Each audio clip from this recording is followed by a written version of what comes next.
వీళ్ళిద్దరూ అక్కడికి పోవటం మనం గమనించాం. అంటే వీళ్ళు ఈ యొక్క దావోస్కి వెళ్ళి పెట్టుబడులు తేలేకపోవడానికి కారణం ఏంటంటే ఈరోజు అందరి మధ్యలో ఒకటే, ఈ లోకేష్ రెడ్ బుక్ పాలనే దీనికి కారణమని. ఎందుకంటే మీరు చూస్తే ఈ రాష్ట్రంలో ఎవరైనా పెట్టుబడులు పెట్టాలి అంటే ఒక ఇన్సిడెంట్ గుర్తొస్తుంది. ముంబై నుంచి ఒక జూనియర్ ఆర్టిస్ట్ని తీసుకొచ్చి ఏ విధంగా ఆవిడతో తప్పుడు కేసులు పెట్టించి జిందాల్ లాంటి పారిశ్రామికవేత్తల్ని బెదిరించి బ్లాక్మెయిల్ చేశారు. మరి ఈ విధంగా పారిశ్రామికవేత్తల్ని బెదిరించి బ్లాక్మెయిల్ చేస్తే ఈ రాష్ట్రంలో ఎవరైనా పెట్టుబడులు పెట్టడానికి వస్తారా అని నేను అడుగుతున్నా.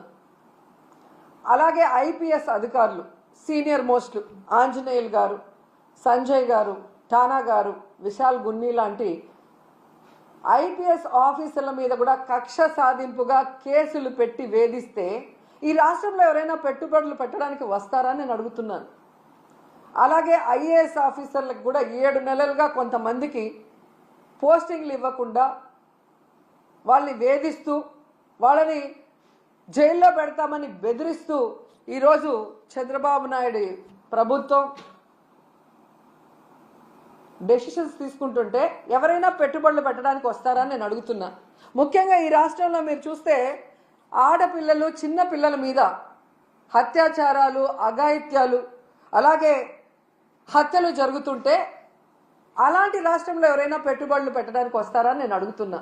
అండ్ ముఖ్యంగా నారా లోకేష్ దావోస్కి వెళ్ళి సిగ్గు లేకుండా నా ప్రత్యర్థుల్ని అనగతొక్కడానికి నేను రెడ్ బుక్ని యూజ్ చేస్తున్నాను అని చెప్తే ఎవరైనా పెట్టుబడులు పెట్టడానికి వస్తారా అని నేను అడుగుతున్నాను.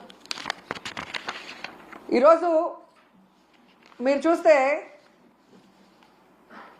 ఈ రాష్ట్రానికి పెట్టుబడులు రాకపోవడానికి కారణం ఈ రెడ్ బుక్ రాజ్యాంగమే.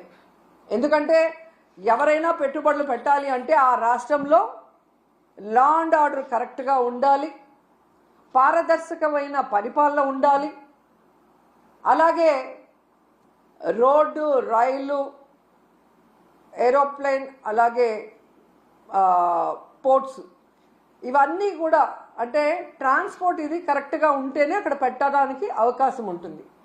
మీరు చూస్తే జగన్మోహన్ రెడ్డి గారు ముఖ్యమంత్రిగా ఉన్నప్పుడు ఇవన్నీ కూడా ఎంత చక్కగా చేశారో మీ అందరూ కూడా గమనించవచ్చు.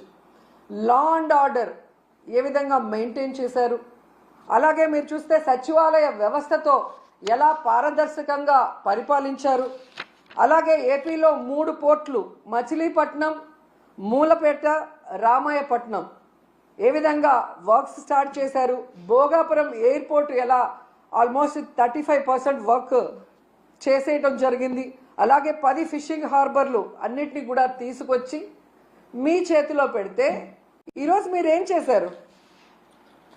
జగనన్న పారిశ్రామికవేత్తల కోసం రెడ్ కార్పెట్ వేసి ఫ్రెండ్లీ స్టేట్గా ఇన్వెస్ట్ చేయడానికి దాన్ని ఏర్పాటు చేసి మీ చేతికి ఇస్తే ఈరోజు మీరు రెడ్ బుక్ రాజ్యాంగం అంటూ రాష్ట్రంలో ఈరోజు లా అండ్ ఆర్డర్ లేదు, రోడ్డు పైనే నరికేస్తున్నారు మనుషుల్ని.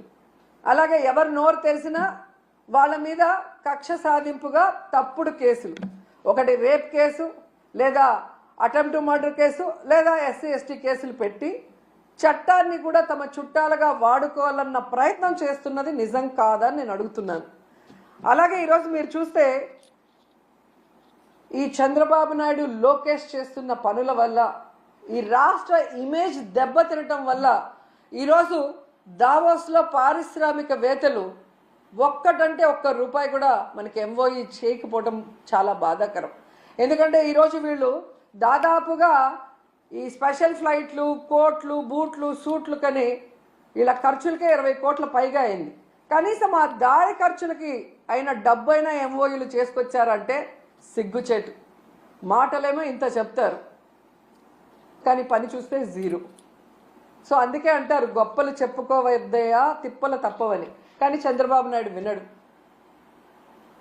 ఈరోజు కేవలం తన కొడుకుని ప్రమోట్ చేసుకోవడానికే దావోస్కి వెళ్ళాడు. ఈ రాష్ట్రానికో, రాష్ట్ర ప్రజలకో, ముఖ్యంగా రాష్ట్ర యువతకో ఉపయోగపడే విధంగా ఏది చేయాలన్న ఆలోచన లేదు అనేది ఈ పర్యటనతో అందరికీ అర్థమైపోయింది. ఎందుకంటే అంత పెద్ద వేదిక మీద సీఎం చంద్రబాబు నాయుడు గారు మా రాష్ట్ర ఆర్థిక వ్యవస్థ చితికిపోయింది, చాలా పేద రాష్ట్రంగా మేము మిగిలిపోయాం అని అంత పెద్ద వేదిక మీద చెప్తే ఏ పారిశ్రామికవేత్త వచ్చి ఇన్వెస్ట్ చేస్తాడు? అసలు ఎందుకు అలాంటి మాటలు మాట్లాడాల్సి వస్తుందో నాకు అర్థం కావట్లేదు. ఎలక్షన్స్ ముందు కూడా దాదాపుగా 14 లక్షల కోట్ల అప్పు ఉందని చెప్పి అబద్ధాలు చెప్పటం, ప్రజల్ని కన్ఫ్యూజ్ చేయటం. తీరా మొన్న అసెంబ్లీలో చూస్తే బడ్జెట్ డాక్యుమెంట్స్లో 6.5 లక్షల కోట్లు మాత్రమే అప్పు ఉంది అని చెప్తారు. రాష్ట్రం విడిపోయాక నువ్వే కదా మొదట ముఖ్యమంత్రిగా 5 సంవత్సరాలు ఉన్నావు. నువ్వు ఎంత అప్పు చేసి దిగిపోయావు, 5 ఏళ్లలో మేము ఏం చేసామో చెప్పాలి కదా జనాలకి. కానీ బయట ఒకటి లోపల ఒకటి మాట్లాడటం. ఏదైతే ఆంధ్రప్రదేశ్లో అబద్ధాలతో కట్టుకథలతో పచ్చ మీడియాతో ప్రజల్ని మభ్యపెట్టారో అదే విధంగా దావోస్లో కూడా మీరు మభ్య పెట్టాలన్న ప్రయత్నం ఈరోజు పెట్టుబడిదారులు పారిపోవడానికి కారణం కాదా చంద్రబాబు నాయుడు, లోకేష్ అని నేను అడుగుతున్నా. ముఖ్యంగా జగన్ గారు ముఖ్యమంత్రిగా ఉన్నప్పుడు దావోస్కి వెళ్తే ఏ విధంగా 1,26,000 కోట్ల రూపాయలకి ఎంఓయూలు చేసుకొచ్చారో మనం అందరం కూడా కళ్ళారా చూసాం. అలాగే విశాఖలో గ్లోబల్ ఇన్వెస్ట్మెంట్ సమ్మిట్ ఏర్పాటు చేసి 13.5 లక్షల కోట్ల రూపాయలకి ఎంఓయూలు చేయటం మీ అందరూ కూడా గమనించారు ఈ రాష్ట్ర ప్రజలు. ఎందుకు ఇది చెప్తున్నానంటే ఈ నెలలో సాక్షాత్తు ప్రధానమంత్రి గారు శంకుస్థాపన చేసిన 1,85,000 కోట్ల గ్రీన్ ఎనర్జీ ప్రాజెక్ట్ని ఆ రోజు విశాఖ గ్లోబల్ సమ్మిట్లో జగనన్న తీసుకువచ్చిన విషయం ఈ రాష్ట్ర ప్రజలకు ఇంకా గుర్తుందని నేను అనుకుంటున్నా. అలాగే ప్రధానమంత్రి గారు శంకుస్థాపన చేసిన బల్క్ డ్రగ్ ప్రాజెక్ట్ కూడా జగనన్న ముఖ్యమంత్రిగా ఉన్నప్పుడు ఇతర రాష్ట్రాలతో పోటీపడి తీసుకొచ్చింది. దానికి భూమిని కూడా జగనన్నే తన హయాంలో కేటాయించింది నిజం కాదా అని అడుగుతున్నా. సో జగనన్న తీసుకొచ్చినవి మీ గొప్పతనంగా ప్రధానమంత్రి గారిని పిలిపించి మొన్న హడావిడి చేశారు తప్ప మీ పరిపాలన చూసి మిమ్మల్ని చూసి ఒక్క ప్రాజెక్ట్ అయినా, ఒక్క పారిశ్రామికవేత్త, ఒక్క పెట్టుబడి అయినా పెట్టాడని నేను అడుగుతున్నాను. జగనన్న విశాఖలో గ్లోబల్ ఇన్వెస్ట్మెంట్ సమ్మిట్ పెడితే అదాని వచ్చారు, అంబానీ వచ్చారు, జిందాల్ గారు వచ్చారు. అది జగనన్న క్రెడిబిలిటీ, ఆయన సుపరిపాలన, ఆయన పారదర్శకమైన పరిపాలన, ఆయన ఫ్రెండ్లీ నేచర్ పారిశ్రామికవేత్తలతో, అలాగే ఈజ్ ఆఫ్ డూయింగ్తో ఏ విధంగా పారిశ్రామికవేత్తలకి అందుబాటులోకి అన్ని తీసుకొచ్చారో అందుకే వాళ్ళందరూ రావటం జరిగింది. కానీ మీరు మీ హయాంలో ఒక్కరంటే ఒక్కరు రావటానికి భయపడుతున్నారు అంటే దానికి కారణం మీ అరాచక రెడ్ బుక్ పాలన కాదా అని నేను అడుగుతున్నాను. ఈరోజు ఇన్ని మాట్లాడి వెళ్ళిన మీకు ఉత్త చేతులతో తిరిగి రావడానికి సిగ్గు లేదా అని అడుగుతున్నాను. ఏ మొహం పెట్టుకొని ప్రజలకు ఏం చెప్పాలనుకుంటున్నారు? మీకేం కొత్త కాదులేండి. పక్క రాష్ట్రాల వాళ్ళు పెట్టుబడులతో వస్తే మీరు కట్టుకథలతో వస్తారు. ఎవరి మీద తోసేద్దామా, ఏం చెప్పి తప్పించుకుందామా అన్న కార్యక్రమం మీకు తెలిసినంత బాగా ఎవరికి తెలియదు. దీనికోసం కాదు మీకు ఓట్లేసింది, మీకు అధికారం ఇచ్చింది, మీకు పదవులు ఇచ్చింది. ఇప్పటికైనా ఈ రెడ్ బుక్ అరాచక పాలనని మానేసి ప్రజలకి మీరు ఏదైతే ప్రామిస్ చేశారో ఆ ప్రామిస్ని ఫుల్ఫిల్ చేస్తూ ఈ రాష్ట్ర పరువుని కాపాడమని చంద్రబాబు నాయుడుకి, లోకేష్కి, పవన్ కళ్యాణ్కి తెలియజేసుకుంటున్నాం. ఎందుకంటే పవన్ కళ్యాణ్ గారు ఏదో మత్తులో మాయలో ఉన్నారు, చంద్రబాబు నాయుడు మత్తు మాయలో. కనీసం దావోస్కి మిమ్మల్ని తీసుకెళ్ళలేదు అంటే మీరు వెళ్తే పెట్టుబడులు రావని మిమ్మల్ని తీసుకెళ్లేదా పవన్ కళ్యాణ్ గారు? లేదా గతంలో మీరు ఒక ఇంటర్వ్యూలో దావోస్కి వెళ్ళటం వేస్ట్, దానివల్ల రూపాయి ఉపయోగం లేదని మీరు ఇచ్చిన ఇంటర్వ్యూ వల్ల తీసుకెళ్ళలేదా? లేదా పవన్ కళ్యాణ్ వస్తే లోకేష్కి ఇంపార్టెన్స్ తగ్గిపోతుందని తీసుకెళ్ళలేదా? ఇది మాకు చెప్పకపోయినా పర్లేదు, కనీసం పవన్ కళ్యాణ్కి జనసేన కూలీలకి చెప్పాల్సిన అవసరం ఉందని కూడా ఈ సందర్భంగా తెలియజేసుకుంటున్నా. ఎందుకంటే అంత పెద్ద వేదిక మీద లోకేష్ సీఎం అయితే బాగుంటుంది, డిప్యూటీ సీఎం అయితే బాగుంటుంది అని ఎలా భజన చేశారో, ఆ భజన చూసి పారిశ్రామికవేత్తలు ఎలా అవాక్కయ్యారో కూడా అందరూ గమనించారు. సో చంద్రబాబు నాయుడు గారు, మీరు వచ్చి 7 నెలల కాలం అవుతుంది. ఈ రాష్ట్ర పరువు ప్రతిష్ట దిగజార్చే విధంగా మీరు పరిపాలిస్తున్న విషయాన్ని ఇప్పటికైనా గుర్తించండి. మొన్న టీటీడీ తిరుమల వైకుంఠ ఏకాదశి తొక్కిసలాటలో ప్రాణాలు పోగొట్టుకున్న కుటుంబాల్ని మీరు గాలికి వదిలేసి, దాంట్లో నుంచి మిమ్మల్ని నమ్ముకున్న మీ అఫీషియల్స్ ఎవరైతే మీరు రిక్రూట్ చేశారో వాళ్ళు, మీరు రిక్రూట్ చేసిన టీటీడీ పాలక మండలిని తప్పించడానికి, కాపాడటం కోసం ఈరోజు ఎన్ని డాన్సులు వేస్తూ తిరుమల పవిత్రతను పాడు చేస్తున్నారు. లడ్డూ విషయంలో ఎలా ఈ తిరుమల పవిత్రతను పాడు చేశారు.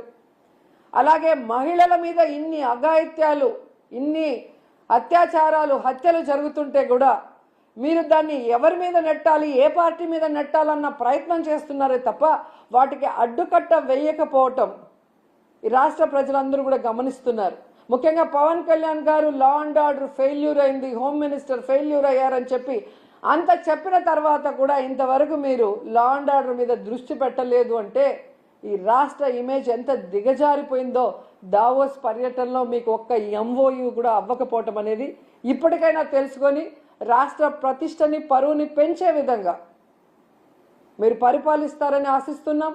అలాగే ఈ రాష్ట్రంలో తప్పుడు కేసులు, ఈ రాష్ట్రంలో మీకు నచ్చని వాళ్ళ మీద ఏదో రకంగా కక్ష సాధింపు చేయాలి అంటే అది కరెక్ట్ కాదు. ఎందుకంటే ఎప్పటికీ మీరు ఉండరు. రాబోయే కాలంలో జగన్మోహన్ రెడ్డి గారు ఖచ్చితంగా ముఖ్యమంత్రి అవుతారు. ఎందుకంటే ఇప్పటికే ప్రజలు మీకు ఓటేసిన దానివల్ల వేసిన వాళ్ళు బాధపడుతున్నారు. ఈవీఎంల వల్ల మీరు గెలిచారనుకున్న వాళ్ళు మీరు దిగిపోవాలని ప్రార్థనలు చేస్తున్నారు. ఎందుకంటే మీ వల్ల పేదవాళ్ళకి ఉపయోగం లేదు, రాష్ట్రానికి ఉపయోగం లేదు, ఏ వర్గానికి కూడా ఉపయోగం లేదు. కాబట్టి ఇప్పటికైనా మీరు మీ సీనియారిటీని, ఇచ్చిన మాట నిలబెట్టుకోవడంలో పెట్టండి. ఈ రాష్ట్రంలో పుట్టినందుకు, 4 సార్లు ముఖ్యమంత్రిని మిమ్మల్ని చేసినందుకు, ఈ రాష్ట్ర ప్రజలకు ఇచ్చిన వాగ్దానాలు నెరవేరుస్తూ ఈ రాష్ట్ర ప్రతిష్టని పెంచే విధంగా ముందుకు వెళ్ళండి. ఇప్పటికైనా అబద్ధాలు చెప్పడం మానేయండి అని కూడా ఈ సందర్భంగా తెలియజేసుకుంటూ, నిజంగా ఈరోజు ఒక్క ఎంఓయూ కూడా జరగకుండా వీళ్ళు తిరిగి రావటం వీళ్ళకి సిగ్గనిపించడం లేదేమో కానీ ఈ రాష్ట్రంలో ఉన్న ఒక ప్రజల్లాగా, అంటే ఒక ఓటర్ లాగా లేదా ఒక లీడర్ లాగా మేమైతే పక్క రాష్ట్రాల వాళ్ళ ముందు మొహం చూపించలేక సిగ్గుపడుతున్నాం. గతంలో ఎలాగైతే బాబు వస్తే జాబ్ వస్తుందన్నాడు, కేవలం వాళ్ళ బాబు లోకేష్ బాబుకే ఎమ్మెల్సీ ఇచ్చి మంత్రిని చేసుకున్నాడు. ఇప్పుడు 20 లక్షల మంది అబ్బాయిలకంతా ఉద్యోగం ఇస్తాం లేదా నిరుద్యోగ భృతి ఇస్తామన్నారు. 7 నెలలు అయింది, ఒక ఉద్యోగం లేదు, నిరుద్యోగ భృతి లేదు. మళ్ళీ వాళ్ళ కొడుకు లోకేష్ బాబుకు మాత్రమే మంత్రిగా ఉద్యోగం ఇచ్చారు. సో ఈ రాష్ట్ర ప్రజలు బాగా గమనించండి. మీకు మంచి చేసిన వాళ్ళని, మీకు మంచి చేయాలని తాపత్రయపడే వాళ్ళని ఇప్పటికైనా గుర్తించి ఇలాంటి కూటమి నాయకులు చెప్పే